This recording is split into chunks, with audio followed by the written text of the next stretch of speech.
Section 3. Two overseas students called Spiros and Hiroko have just finished the first semester of their university course. They are discussing with their English language teacher how they coped with the course. First, you have some time to look at questions 21 to 25.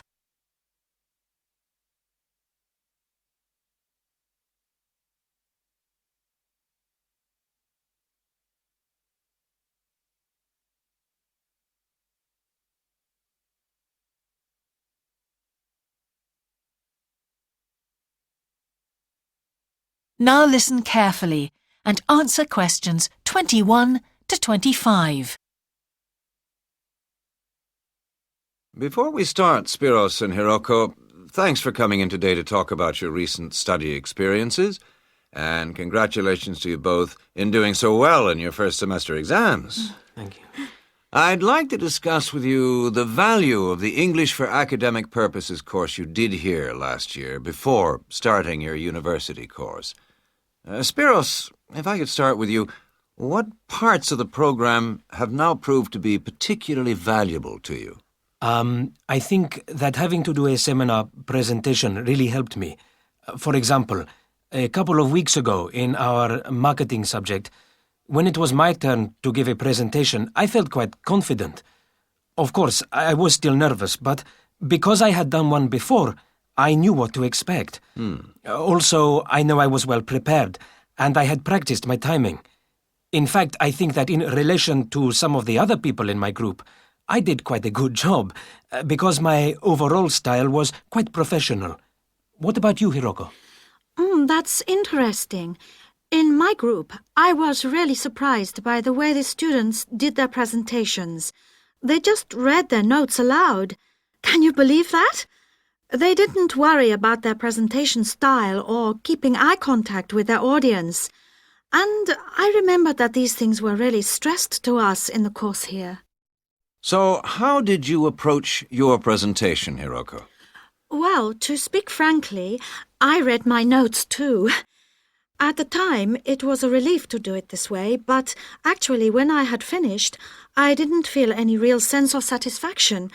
I didn't feel positive about the experience at all. That's a pity. You know, although I was pleased with my presentation, I am not so pleased with my actual performance right now in the tutorials. During the whole semester, I've not said anything in our tutorial discussions. Not a word. Really, Spiros? Why's that? Do the other students talk too much? It's partly that, but it's mostly because I have had no confidence to speak out. Their style of speaking is so different. It's not the style we were used to during the course. They use so many colloquialisms. They're not very polite, and sometimes there seems to be no order in their discussion. Also, they are very familiar with each other, so because they know each other's habits, they can let each other into the discussion. You're right, Spiros. I've experienced that too. Before you hear the rest of the conversation, you have some time to look at questions 26 to 30.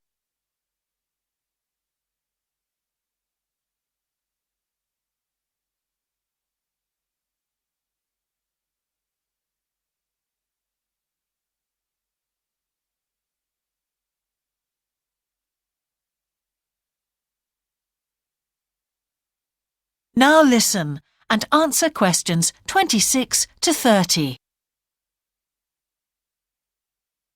For most of this semester, I've said absolutely nothing in tutorials. But recently, I've been trying to speak up more, and I just jump in. And I've noticed an interesting thing. I've noticed that if they thought my point was interesting or new, then the next time they actually asked for my opinion. And then it was much easier for me to be part of the discussion. Oh, that's great, Hiroko. I hope that happens for me next semester. I'll have to work hard to find some interesting points. What helped you to find these ideas? I think that one thing that helped me with this was the reading. I've had to do so much reading this semester just to help me make sense of the lectures. At first, I couldn't understand what the lectures were talking about, so I had to turn to the books and journals, Every night I read for hours, using the lists of references that were given, and I made pages of notes. At breakfast, I read and read my notes again. This habit has helped me to follow the ideas in the lectures, and it's also given me some ideas to use in the tutorials. But I did so much reading anyway. I don't think there's any time left over for anything extra. My reading speed is still quite slow, though I'm much better at dealing with vocabulary than I used to be. What else do you think we could add to the course program to help with this reading problem? There's not really anything because it's my problem. I remember we were given long articles to read. We didn't like that, but now I realize that reading those long articles was good preparation for the things I need to read now.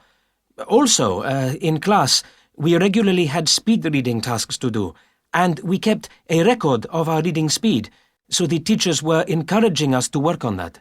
That's true, Spiros, but what we read could have been different. Sometimes in the English class, I felt frustrated when I had to read articles about the environment or health or education, because I wanted to concentrate on my own field, but we didn't read anything about engineering. So I think I wasted some time learning vocabulary I didn't need. But surely the strategies you were taught for dealing with that vocabulary were helpful? Yes, but psychologically speaking, I would have felt much better working on reading from my own field. What do you think, Spiros? Oh, I agree. That would have helped my confidence too, and I would have been more motivated.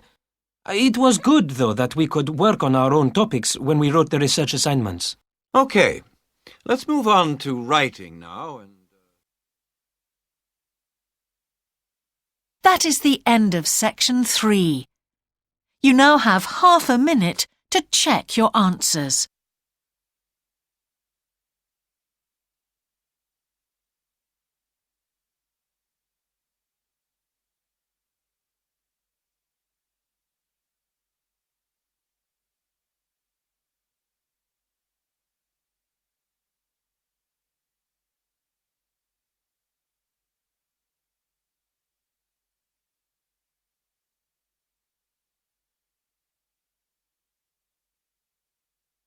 Now turn to section 4.